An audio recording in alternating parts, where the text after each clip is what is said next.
It's ad break time. I'm proud to announce that the Beyond Solitaire podcast is sponsored by Central Michigan University's Center for Learning Through Games and Simulations. Although the Kickstarter campaign for their next game, Hydrologic Cycle, has ended, I'll let you know when you can late pledge. CLGS also continues to offer classes in partnership with Gen Con. Their next course will be Intermediate Role-Playing Game Design with Eloy Lasanta, and it starts on June 19th. I know it will be fantastic. Reports from Eloy's students have been nothing but glowing. And I'll also include a final plug for myself. If you like the show and you want to support it, you can do so by going to patreon.com/beyondsolitaire. Thanks to listeners like you, I've been able to keep upgrading my equipment, subscribing to StreamYard, and more. But for now, let's get on with the show. Hey gamers, this is Liz Davidson from Beyond Solitaire, and this week on the pod, I have a very special guest. This is my colleague. We actually teach in adjoining classrooms, Andrew Olimpi. He's also a gamer like us, and he is known on YouTube as Solitarius. So how you doing today, Andrew? I am doing fantastic, Liz. I'm a little exhausted from teaching, but how are you? I mean, the same. We did just come from the same Yep. place. But honestly, I think that I maintain my sanity at work because we are neighbors, and so it's always fun to see you. Mhm. So that's good. Oh, likewise, likewise. Absolutely. It's been a lot of fun having you like right on the other side of the wall and being able to just like pop in. It's been great. Absolutely.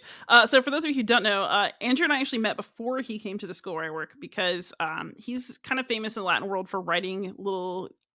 They're really good. These novellas about mythology and history and just various different topics in Latin for students. And I saw somebody whose username was A Olympi on Board Game Geek, and I was like, wait a minute. And I messaged him and was like, "Hey, are you the Andrew that writes like the really good novellas?" And he was like, "Yes." And we chatted a little bit, and so now we get to teach next door to each other and talk about solo games and also about Latin, which is pretty great, actually. Yeah, no, I remember I met you I think when I was visiting the school. Right, and I walked into your classroom and you Yeah, were like, "It's Andrew Olimpi," and I'm like, "It's Beyond Solitaire," and we had, like, a mutual, like, fandom thing going on for different things. yes. So actually, the reason I'm having you on the podcast is that so if you teach next door to Andrew, you know that he's a great teacher because your kids are always fired up. They spend so much time laughing. I hear screaming, but like in a good way and not in the murder way. Um, they're just really into whatever's happening in your classroom, and I know that that's because you like to play and adapt a lot of classroom games with your students. And I was hoping that we could talk about that. Yeah. So, just in a general sense, I know that you and I have a lot of the same teaching philosophy, but what role do games typically play in your classroom, and how often are you playing them? Okay, so games aren't just something that I, add to the things that I do. I teach Latin, but I teach Latin, I don't know, would you call it communicatively, actively? I use it as a way to communicate, and I just use games as kind of an extension of that, as a thing to communicate because for communication to happen, you need some kind of purpose. And one of the main reasons why people communicate is for entertainment, to have fun. And so the main thing that I look for in a classroom game is I just look for it to be actually genuinely fun on its own. Because if it's an activity that nobody would ever do outside of school, and then it's probably not actually a very good game. It's not going to be fun and engaging. So if you can find something that's fun on its own and then try to find a way to have it be about whatever material or the language that you're using, I mean, that's kind of like the magic secret sauce, you know. Yeah, so I'm going to ask you for more specifics, Yeah. but one I want to really talk about because it's something we kind of batted back and forth Hmm. this year is um, I like to put party Yep. games in the classroom because if people play it for like social time at the game store, then they'll probably do it in the Hmm. classroom. So one thing I've enjoyed doing this year is Green Team Yep. Wins, where you have the class. So for those of you who don't know, Green Team Wins is a party game where people are trying to guess among different answer choices, but they're not they're not trying to choose a correct answer or even their personal answer. They're trying to guess what the most people will say to try to be on the green team, which is the majority team, and the green team always Mhm, wins. And that worked, I think, pretty well for the first couple of iterations in class. But then it started to get a little bit dry, mhm. and you had a good innovation. So I think that you should definitely tell us Okay. about that. So I've actually changed the name. I used to call it, I used to call it, Weirdest Winkets because it's like green wins, the green team wins.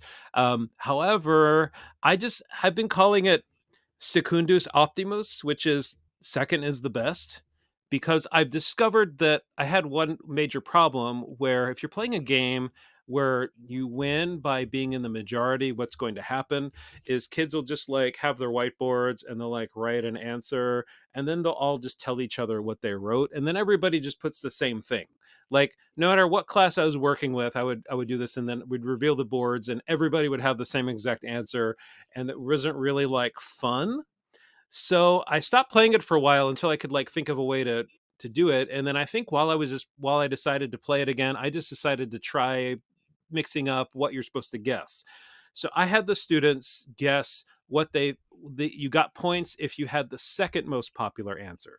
So if I would ask them like who's the most popular superhero, we do this in Latin, who's the most popular superhero, and then I do like Wolverine, Spider-Man, so they would all like try to guess and they would share their answers with each other but it wouldn't be like copying. It would be like they would look and be like, oh no, like three people have Spider-Man, I'm going to change my answer, and then everybody would change their answers, and then after a while nobody would really know, and then you reveal the cards and like like Cyclops would be like the winner of the thing and everybody would be like, why him? And people are like, I don't even like him but I voted for him because I thought he'd be second. So you get these really like hilarious answers too, and the kids couldn't really predict how the vote was going to go anymore. So that was the secret thing that made the game fun again. Um, with them, so because they're just like prone to just copy and just they're teenagers, so they're prone to just do whatever everybody else is doing. So it really made them like have to think outside the box a little bit and play some mind games. Yeah. So one of the things I like the best about your Green Team Wins Hmm. adaptation, was that I feel like you have a knack for finding the thing that's going to create the right amount of tension in a game to keep people interested, as opposed to letting it get Hmm. boring. How do you do that specifically in a classroom? Like, what are some twists that people can add, even to really common games, that will make them a little bit more thrilling? Okay, well, this one's not my personal innovation, but this is one that I saw, and I think that this is one that I saw early in my teaching career, and it's been very helpful to me to figure out what to do. So, a lot of teachers will play, even not in a language class, they'll just play as like a icebreaker game, two truths and a lie, which is fun. And I played it just in Latin. We do two truths and a lie, and we try to like guess. But what happens is it's not super engaging for everybody all the time, and depending on what answers you get, people aren't necessarily super interested. So I saw this. I was at a language workshop, and I saw what they did is instead of doing three truths and a lie, they had three seats, and they would do the questionnaire, but they would call people up to sit in the seats, and then everybody had like paper that had three columns, and so somebody would you'd like read um something like I love heavy metal music or something like that. I think this was like a Spanish demonstration. I love heavy metal music.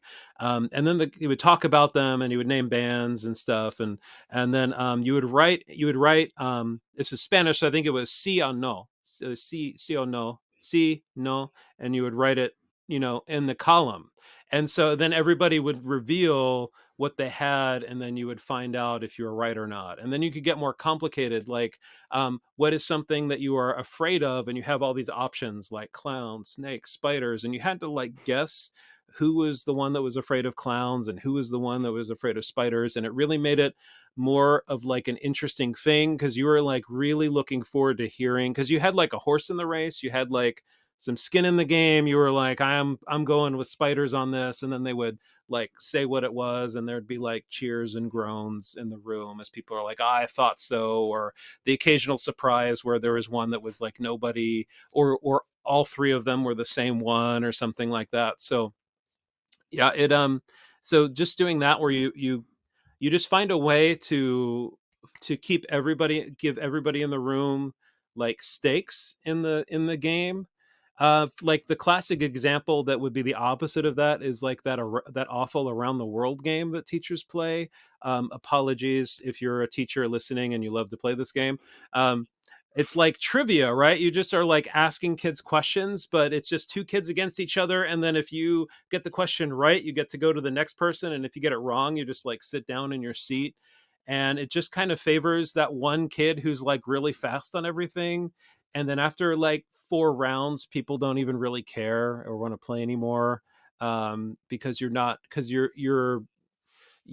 engaging like a group. So, and that's like important to try to find a way to like engage each kid and give each kid stakes in the game instead of just having like a couple kids at a time play. Yeah, that makes a lot of sense. I also think about this in terms of, you mentioned, player kind of Hmm. elimination or leaving people out for significant periods of time. Our classes have like 30 kids in them. There's no way that you're going to not have chaos if you try that. Hmm. Um, and then, the other kind of issue you brought up, right, is that if a kid's just really good at all the questions, they're just going to keep winning, and that means that the kind of spread of who gets to play is even Yeah. thinner. Not Yeah. good. So what are some other, I guess, tips that you have for engaging groups and also making sure that even students who aren't necessarily the best Latinists, but who still need to be engaged and learn, can feel like they've got something to care about? Well, one of the things that I like to do is to do things that require require groups to work together, but also give individual responsibility too, and then to also introduce like elements of luck. Like one of my earliest classroom games I played was was was called Stump or Be Stumped. I think I called it like Confundere out Confundi. Um, and and it was just like this was back I was just teaching like culture stuff. This is just like trivia. So the students would like whatever we're studying, they would like all come up, each group would like brainstorm and come up with a question. And then I would go around the room. And so one group would ask a question and then the other groups would answer. And then I would roll a die and whatever number came up, that was the person on the team who was responsible and they had to have the answer and hold it up. And if you got the answer right, your team got a point, and if you got it wrong, the challenging team got a point, and we would just kind of like go round and around like that. But the students had agency over like the types of questions. There was a penalty. I had all. We ended up working in all kinds of like little silly rules, like there was a penalty for this or that. If somebody said this wrong, somebody could call it out and they would get a point. So everybody was like paying real close attention to everything that was going on to try to like call bonus points. So, I mean, that was one of my really earliest ones where I realized you just need like a simple rule set and you need to do something that will give kids some agency, but also have a little bit of like luck or risk so that you might at any time get called on for something and like you want to be ready for it. You feel like there's, you have motivation to listen to stuff. It's not just because it's class and I'm talking and you have to listen to me. It's more like, well, the game is at stake if I by paying attention to the details. So the other thing I like to pick other teachers' brains Mhm. about in general is, the other thing is that kids can smell a quote Yep. educational game from a Mhm. mile away. Nobody wants to do roll and move and do a math Yep. problem. Nobody wants to do roll and move and conjugate a verb. Mm-mm. Like, your kids Yep. will hate you. Even games that we name sort of Mhm. excitingly, like, so I'll just for context, we play a game called the sex game sometimes at work, but it's because the word for six in Latin Mhm. is sex. So if you have the kids roll a die, and if they get a six, they get to go Mhm. sex. They, of course, Mhm. are children and get very excited about this. Yep. Um, but even that game, because it's actually a racing game where they're racing to Mhm. translate while other people are rolling the die. Like, basically, you want that six result so you can get the one pencil that's in the group and like try to fill out a worksheet. That game has a very, very Mhm. limited lifespan because really you've spiced it up, but actually they're just doing Yep. a worksheet. It's like a way to make a worksheet mildly amusing for 10, Yeah. maybe 15 minutes Yeah. if you're lucky. Yeah. Um, so what are some ways that you can get kids to engage with what they're doing as part of a game that kind of passes the educational game filter so they don't just spit it back out like a box of covered chocolate? Well, that that is the conundrum. So, like, I've done things where I'm just looking at my notes here. Um, I've done things as simple as just playing reverse Pictionary, where instead of having somebody up front draw and everybody like yell out a guess, you have people that are looking at what usually it's like we're reading a story in Latin and I project part of the story. And so you have people up front who can't see the audience behind them. They're facing the screen and they're like looking at the story. And then I give them a word or a phrase from the audience, a word or the phrase from the story, and the audience draws. And then when I ring a bell, everybody turns, the two guessers turn around and everybody holds up their boards, and then the guessers have to like write on their boards what they think the word was. So they're like rereading the story, they're waiting for the bell, they hear the bell, everybody holds up the boards. It keeps everybody engaged. And actually, adding the bell was the secret. The game wasn't super fun until I made it a bell.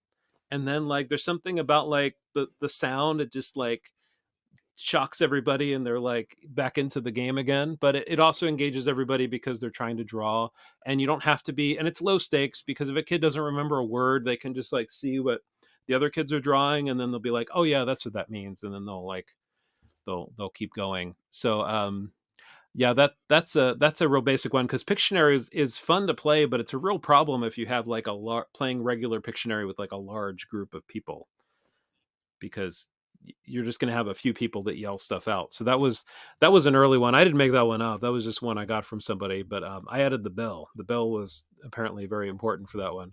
Um, I also do stuff like the matching game. You know that old like card game you play as a kid where you're like you flip over two cards and you try to find like two Donald Ducks or two Mickey Mouses. Um, I played I we do that where they're trying to match like the sentence with the picture. Like they write a sentence from the story and then they have to draw a picture that illustrates it to make a match, and then they have to play by like flipping it over and reading the sentence and looking at the pictures and trying to like figure out what the matches are. And I've played that competitively where they all like will compete against each other in a group. And if that doesn't work with a certain class, then I have the groups cooperate to try to finish before the other groups. That one's really depends on how the class, if they can compete head to head very well. If not, then I have them play as teams against other teams. But yeah, those have just been very really simple um alterations to classroom games. And the matching game's great because all I do is I just make the blank cards and then they do everything else. So I don't even have to like do much prep for that other than like making the little slips of paper for them to draw and write on. Yeah, I've actually tried that one, since you started it and really, really enjoyed it. My students really liked Hmm. it too. Before I ask you about I was going in one direction, but I Yeah, wanna take a pause based on some stuff you sure. said a couple times. I just think it's really important, for people to think about Hmm. educational games. I think a lot of us, when we think about games and, we like to think about getting things right, especially Yeah. in a classroom. And you've mentioned, "Oh, if the kids aren't necessarily great head to head, I make it Hmm. cooperative." Or like, "Oh, if a kid doesn't remember a word, they can look at the kid next to them and see what they're drawing and figure out what Yeah. the word means." Do you think that games, what is the teaching philosophy behind your chillness with that? I mean, I already know because Yeah. we agree, but I think it's really important to talk about as Well, educators. I think it's because like I have an unusual background. I think as a Latin teacher, I'm a theater teacher. So it means that I'm used to teaching. I'll have a theater class, like a middle school theater class, made out of 20 kids who are only taking it because they couldn't. They're in like PE first semester, so second semester they have to take theater. All the artsy kids are taking band, orchestra, or chorus. So I'm just stuck with like people who don't want to be there, and it just came from that, from me trying to engage kids who just did not like anything that we were doing, and just try to make it fun and have to be flexible, because if one activity is not working, you got to pivot really fast. And I'm used to doing that with theater. If I'm used to like being able to gauge an audience, and so you just got to kind of get a sense of like when to pivot, because my philosophy is that student interest is important. I know that there's like this like teaching kind of like thing where you're like, well, I'm not here to be interesting. I'm here to like teach you. I'm not here to be your friend. I'm here to like be your teacher. And you're supposed to like get things done, and, complaining about kids not turning things in or being bored. But I think your first line of defense as a teacher is to try to see if students are disengaged. Um, what's something in the environment, in like the system that you have set up, that you can change, because all you really have control as a teacher is your classroom environment, your procedures, the way you do things. You cannot solve all of your problems by changing your system, but you don't really know what problems you are the one that's causing until you try taking a proactive approach on your own system. So that's the same thing with games. If a game's not working, it's easy just to blame the kids for being like sticks in the mud and not wanting to play a game, but sometimes the game's not clear, the rules are too many rules, kids are disengaged, so you have to kind of think of ways that you can like bring that engagement back in. Because the whole philosophy behind it is that games are a way of communicating. The communication is kind of what buffs the language learning.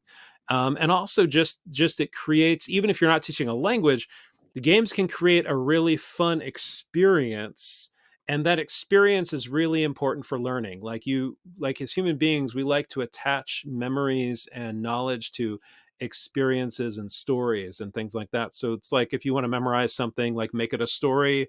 If you want to like make something memorable in class, create an experience, and games are just a great way to do that. Yeah, I also really love that you're giving space for students who are struggling Hmm. to access the material in a low pressure Yeah. way where they don't have to feel embarrassed or nervous Hmm. about it.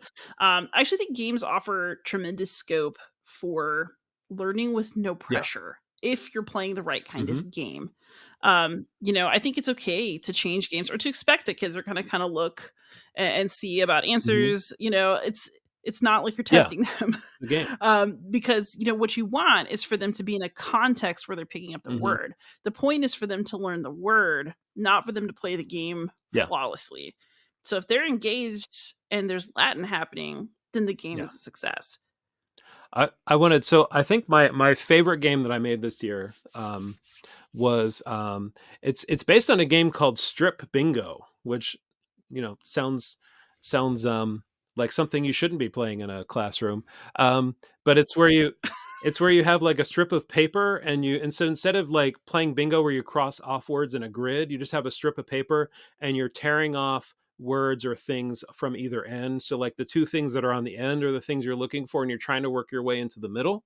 And I played that, and a couple times, just playing it normally, and then I had this innovation where I would have the students like read the story, and I would give them a hint. Like I would say, I'm going to recap the part about this, or I'm going to recap the ending, or I'm going to just recap the part where this happened. And so they're just looking at that part of the story, and then they're picking key words that they think that I'm going to say if I'm talking about that particular topic. And so then they have 7 words, and then what I had them do is they have them pass that strip of paper, and then I have them make the a stronghold, which has to be one of the middle, and they actually draw a little castle on it. So they have like a word, and the stronghold is like, it's like an army is invading, and it's like a tower defense game, and the stronghold is like the last thing that you have to like tear to like take the castle over. So I guess it's not tower defense, it's like tower offense, and you have to like tear the castle. So it has to be the last words. The castle is like the last thing you can tear off, and then they put a little bow and arrow for the first strike. So the first is going to be on either end, and that has to be the first word you tear off. So not only are you're making words, but then you pass it off, and then your neighbor, who's your opponent, tries to like pick the hardest word of them, and to be the castle or to be the first strike word. And then we pass it back, and then we play, and like kids are like fretting over their things. They're like, oh no, I shouldn't have picked that one. Like, oh, that one. And they're all like really like concerned about what their neighbor, if they got theirs first, and you'll have like a poor kid who hasn't torn any off yet, but he's like paying attention and invested. He's just like, ah, why did I pick that word? It's all my fault. And then they're all playing and they're all listening, and I found I just get a lot more engagement from it, because it's like it's just enough of a game to make it interesting and to get their buy-in, but it wasn't like so complex that it was like hard to explain. Like once we played a round of it, they got it, and I can just like say this is what we're playing, and they'll like immediately remember the game, and we can just like play it as like a fun little like last 15 minutes of class kind of thing. Nice. Yeah, you actually, I there's a game we play commonly in our department, which is Winko, aka just Latin bingo, Hmm. where the students fill out a Hmm. bingo board, and we have a little spinner. We play. Hmm. I get so sick of Winko so fast, but even that, you figured out how to make just a normal bingo game exciting, kind of through prediction. So Yeah. how do you do that, and how did you end up thinking of it? Well, so I play regular, like talking about Winko, I play regular bingo too. I just try to I I have like a usually it's like we're trying to reread a story or work with very specific vocab. And yeah, I just give the students hints, because the key for me for this kind of thing is like my goal for doing this game is I want the students to reread the story and revisit vocabulary. It'd be a really boring assignment if I just had them read the story again or just gave them like only like vocab activities all the time. It'd be really boring. So I just use it. You just have a 5 by 5 grid, like a bingo game, and then I would just have them like fill in. Oh, did I do 5 by 5? No, I did a smaller one. I did a I've done 5 by 5. I've also done 3 by 3. And instead of just trying to get bingo, what I do is I play blackout, which is where you have to get all of them crossed off. So they're thinking about like all what like okay, he's going to talk about this. What are words he's going to use? And I'll even sometimes put up like a word bank, but include extra words that are not going to be used. So the students have to like think through the story and be like, why is purple up there? He's probably not going to say purple, so I'm not going to like put that one down. So they have to like think through the story, understand what the words and phrases mean that are up on the board, and then once then they have to fill it in. I also did this thing where they have to fill in like try to fill in patterns, and the first person to get the pattern gets more points. I even like built in we kept playing this game, and every time we play it I basically just build in something new.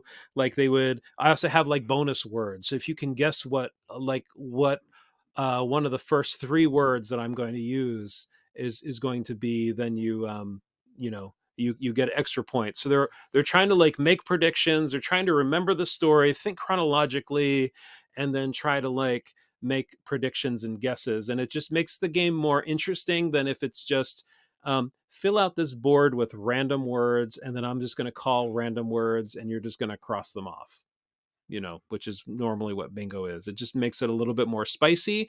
And what's funny about it is that often the person who gets Winko, who fills their board in first, might not actually be the person who wins. In like it's like a true Euro board game experience in Latin class. You have to tally the points up at the end, see who actually won the game after somebody ends the game. So it's sometimes a surprise, which keeps everybody invested because nobody's really sure how everybody else is doing. Ooh, I like that.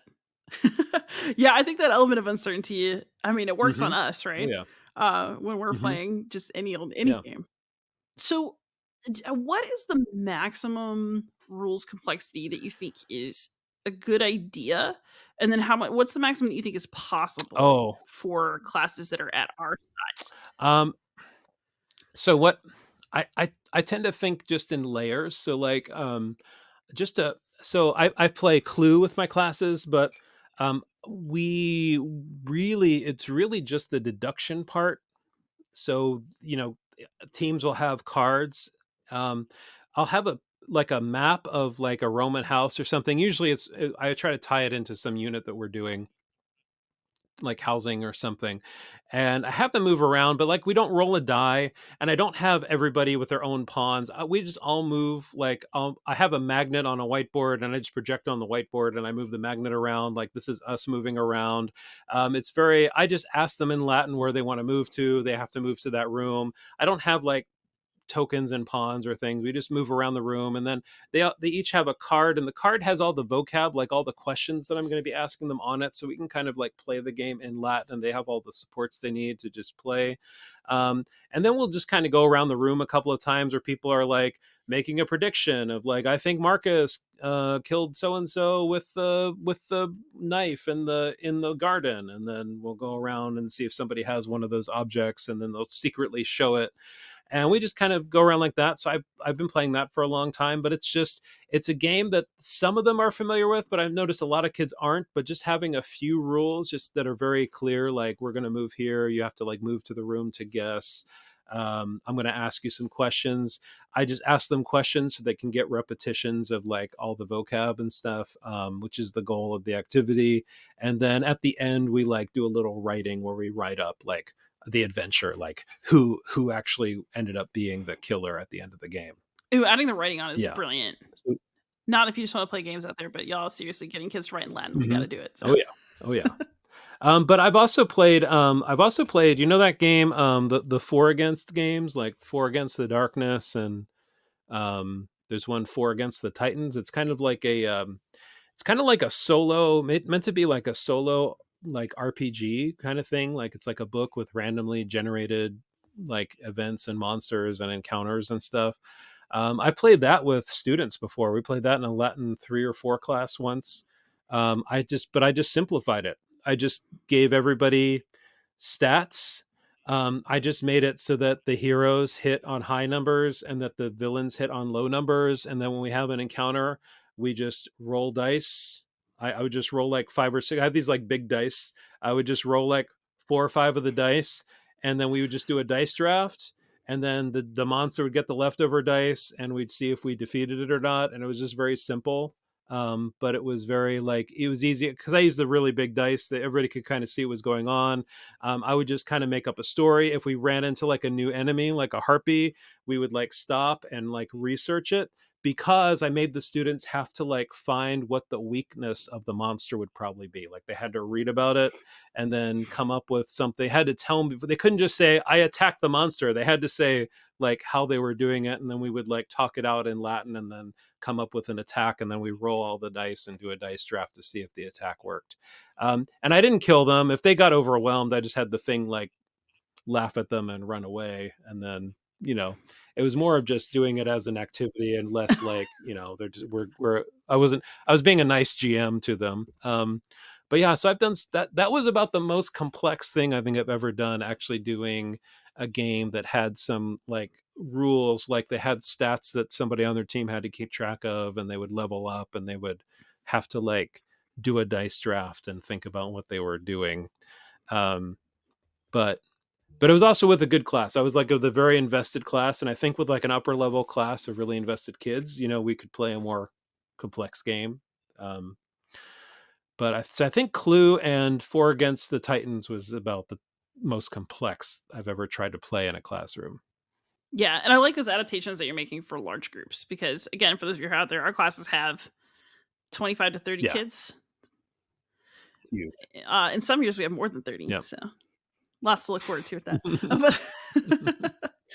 But so how do you think that your feelings about classroom games are informed by your own experiences as a gamer? Do teachers need to be gamers in order to like really get into games like this or run them? No, but it helps. Um, I mean, I feel like I got a I feel like I get a little, a lot of my ideas I borrow from games that I like, but honestly, I think everybody's got exposure to some kind of, even if you're not into like deep into the tabletop board gaming hobby, you have experiences with types of games that you like, types of activities that you don't like. I would say like the thing that drives me is, what do I like to play, and can I then make that a classroom experience? I've done crazy stuff before, like I've played code names in Latin with students before when I had like, like one of those days, kind of like we had today, where I only had like a few students and we had a large block of time. I just took out code names and just made up Latin words and just made it simple so that instead of like being limited to how many words you could say, I just said you can describe, you can say whatever you want. It just has to be in Latin. So kids would like, doing this with like Latin threes again, just like kids like having to like link puer and puella together, and they're trying to like come up with something a sentence they can say that like makes the kids guess the two words in Latin. So I mean, I've done stuff like that. But yeah, but it's just because I found that game fun, so I just tried to find a way to port it into the classroom. And if it's too complicated for a group, you just kind of simplify it. And because the thing is, the game has to be fun on its own. If it's not fun on its own, then it's not going to be fun as a classroom game. And if it's not something that you would just want to do for recreation anyway, like to me, that those are the best classroom games, the ones that are just like genuinely fun um, to play on their own. Like I'm thinking of stuff like Gimkit. Some of the Gimkit Yeah. activities are um, and if you don't know what GimKit is, you should like look it up. They're fun. But some of them are really good. Yeah, it's like a website Yeah, with it's a games. website with games, and you can make like mostly for educators. But some of the games are fun on their own, and some of them aren't. Like some of them, I'm not sure who would find them fun. So I just play the ones that I think are fun. But yeah, it's the idea of somebody taking something that's genuinely fun, like video games, and trying to find a way to make them educational, but also and it like not remove the experience.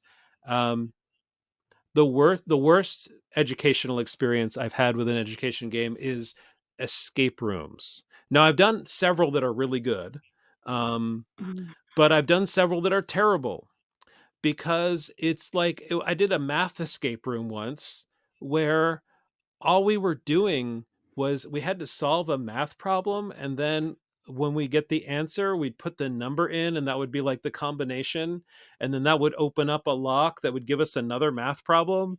And it was so like there's really no game to it. It was just all doing math problems. And so I'm like, well, that's not, I mean, because here's the thing, if you were to take the math out of the game, all you would have left is I have a key and I'm opening this lock. That was all that was left. So that's not a fun activity on its own. So it's not more fun if you add math to it. What So um you wouldn't unlock every lock in the world to just get another math problem, Andrew? absolutely. I mean, that's my weekend pretty much. That sounds like a great time. The other thing I have issues with escape rooms, I think this is a scaling issue Mhm. that we've talked about, is that, if you've got one of those cool lock boxes Mhm. like some Mhm. teachers have, again, our classes are too Yeah. big. And so, like I did an escape room once that was a cool escape Mhm. room. We did like a Hades and Persephone, like Pluto and Proserpina, like escape room. It Yeah. was very cool. But because there were only so many clues and so many locks on the Mhm. box, it was like, even though I was able to get most of the kids in it for some of the Mhm. time, it was like there were always huge stretches where various people had nothing to Yeah. do. And it was a real struggle. And the only other solution to that, right, is to have multiple sets going on at the same time, but then you're like, "Well, you gotta have, like, so many of these lock boxes." Yeah. Or even if you're doing something card based, like those little holiday hijinks Mhm. ones are really Yeah. smart. But those are based on a website where you can type in the Mhm. keyword, or sometimes the teacher has to be like the repository, like where you give the keyword and the teacher gives the next Yeah. step. And I'm still thinking through like what makes that work well in a Mhm. big group. Yeah, my dream is to be able to come up with like an RPG kind of experience that is low stress on the teacher, but can be something that you like play on a regular basis with your students where but still engages every kid. Um, you're not really like doing like a normal RPG where there's going to be a lot of pressure on the students. Like in a language class, a lot of pressure on them to like produce stuff and like get things right, but more like something you could play with kids that have very low language experience because when they're into a Yeah. game, they're really paying attention to like the things that you're saying and the things that they're doing. and it gives them more of a purpose to listen than if you're just doing a normal classroom activity. So it's something I'm mulling over how to do. Yeah, I think that everybody who likes to play games as students has to think about it all Hmm. the time because there's not an easy Nope. answer. Also, every class is Yeah. different, as you Yeah. noted, right? Like you constantly have to tweak for different groups, even throughout the Hmm. day, even for different parts of the Hmm. class. Like, Oh yeah. there's no one size fits all. Mm-mm. Unless you're a solo gamer like Yeah. us. So, um, w kind of pivoting a Hmm. little bit. So you and I are both hardcore solo Oh yeah. gamers, and I would say that you're a pretty heavy gamer Yeah. in your spare time. I can be. So how do you yeah. How do you kind of look at your own tastes in games? Like, do the things that you find good in games that you're playing by yourself have any correlation with things that you think are good, in the kinds of games we pick for our students? Or is there a common set of feelings or tensions, or are they just totally different things? That's a really good. That's actually a really good question. I know that I've gotten ideas for classroom games from stuff that I've been playing. But I'm also kind of a Jekyll and Hyde kind of player. So like when I play solo games, I play very mean confrontational solo games. I don't usually play like nice. I have a few like nice games back here, but I don't. I prefer like very like you're playing against an AI or some kind of opponent, and you're really trying to like you have a clear win condition. That's generally what I favor if I'm playing like a heavy game. But when I'm playing with like a game group, I'm actually kind of like a more like a care bearer when I'm playing with other people, because it might just be because of like that whole like I really if I brought people around the table, I want us to all have fun, and I don't bring out the mean games unless it's like with a certain amount of people, because I don't want to have like feel bad moments at the table. So I tend to play when I play with other people. And like when I play with students, I try to find games that have a lot that are forgiving, that have a lot of like, everybody can keep playing. There's low pressure. If you mess up, you're not out. You can just like, there might be like a little consequence, but you just like keep going. It's not a big deal. So I have found that I like hard games that kick my butt as a solo player, but I'm way more forgiving when I'm like playing with other people. I want like us to all have fun as a group. And I even get concerned about downtime. Like I don't want to play a game that has a lot of downtime, not because I'm impatient, but because I feel bad for people that like came to have fun and they end up just waiting a lot. So, you know. So I want to note to everybody that Andrew is on here presenting himself as a care bear. But he just told me about a lovely, mean little game of Root that he and his game group just played. And also, Yeah. one day while we were working very hard during an extended planning period, we played St. Petersburg, which is like an old game where if you Mhm. mess up, you have really, really messed up. So, how are those Care Bear games? And then if that's your Care Bear games, what do you play by Well, okay, yourself? so those are games I play with you because I know that you like confrontational games. Yeah, I try to know. It's like teaching. I try to know my audience, so I know like I can play these games with you because I know what you're like. I know what kind of games you like. I know you, so like I'll play confrontational games with people. That like the root game that I played was specifically people like it was somebody else's copy of root. They were trying to learn it. I said, I know how to play. I'll kind of like come and like help you learn it, like feel how to play it. Um, and I actually lost because I was playing way too nice. So that was on me. So like I was playing it, I was a little too worried about everybody else having fun, and not because I played a lot of root like solo and on the app. So I didn't want to like come in and like dominate when people not everybody knew all the rules or had only played a couple of times. Um, so, although there were some things that I forgot, like playing it live, I'm like, oh yeah, there's like a movement rule because I'm just used to playing in the app, and the app just tells you where you can go. Um, but yeah, so I mean, it just depends on the audience. I guess it just comes on. I try to pick a game experiences to share with people that are tuned into what like they want out of a game, what they find as being fun. But yeah, I have played mean games with you. It's been actually quite fun being able to get the mean games out to play with you. Fair enough. So on that note, a traditional question towards the end of my Mhm. podcast: what have you been playing lately that has brought you joy? Um, what have I been playing lately? Okay, I've been playing Earthbound Rangers. Earthbound Rangers is just a lovely, fun game. It's a campaign game, and I hate campaign games, so it's doing something right because even though it's my one of my least favorite things in a tabletop game, like on paper, like it's a campaign, it's just it. I love LCG games, so it really like plugs that LCG thing in. And honestly, also we just talked about Root. I have a table way over there where I've had roots set up on that table for like 6 weeks. I just have been, I'll just finish a game over time and just set up another one. I've been playing through trying to make sure I learn all of the bots and learning all the combination of bots. And I've just been having a blast with it. I used to think it was a very poor solo game because it required so much thought and maybe like it was a little like fussy with how to run things. But honestly, learning the bots really made me a pretty decent root player. Just like playing with other people recently, I'm like, I really have like nuance understanding now. Like it's actually a really interesting experience playing that game solo. So it's kind of rocketed up to Fantastic to it's know. kind of well, it's kind of bumped up. It used to be it was actually a game that I got rid of because I didn't like the solo experience like a while ago, but I got it back and it's just moving up the ranks. Fantastic. And then Mhm. the other question I always ask, and this is very important for you because you have a newish Okay. YouTube channel. So everybody, Andrew has a YouTube channel. I honestly think his videos are much better quality than mine. He actually knows how to make videos. As you like, look at the lighting, look at the setup over Ah. there. But what is your? Where do we find you? I'm Solitarius on YouTube. So Solitarius, I think it's okay. I believe it's Solitarius underscore gaming, but I don't know that anybody's searched for that. If you just look up Solitarius, or Solitarius board games, it usually comes up. I'm looking now just to kind of see. And no, don't worry, everybody. I'll put it in the show notes as well. Yeah. I looked up Solitarius underscore games. There we go.